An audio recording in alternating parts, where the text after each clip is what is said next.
زانی عورت کی توبہ کا طریقہ۔ اگر ایک شادی شدہ عورت سے کئی بار زنا سرزد ہو اور مختلف مردوں کے ساتھ اب وہ توبہ کرنا چاہتی ہے اور اسے بہت شدید ندامت ہے، تو اب وہ کیا کرے؟ کیا اس سے نکاح ختم ہوگا اور اس کی توبہ کے لیے کیا شرط ہوگی؟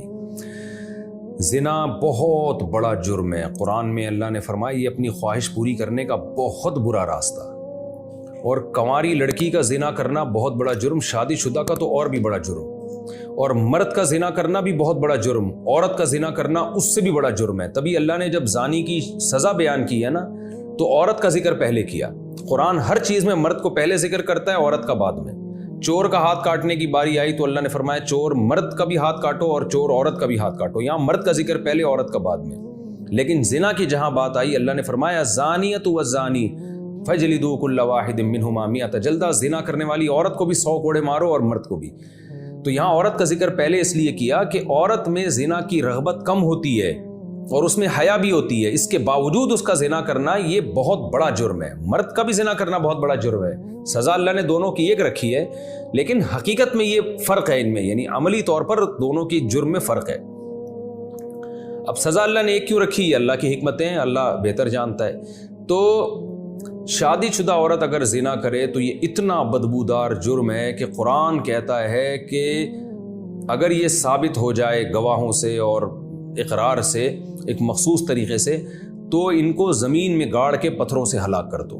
تو اس لیے بھائی اگر کسی عورت سے بھی یہ جرم ہوا ہے یا مرد سے، تو یہ بہت بڑا جرم ہے، ہلکا نہیں ہے۔ اب اسلامی حکومت نہیں ہے، لہذا اللہ نے پردہ ڈالا ہوا ہے اگر جرم کے اوپر، تو اب سزا تو جاری نہیں ہوگی رجم والی، اور وہ اپنے اوپر خود سے جا کے جاری کروانا بھی کوئی شریعت میں اچھا کام نہیں ہے۔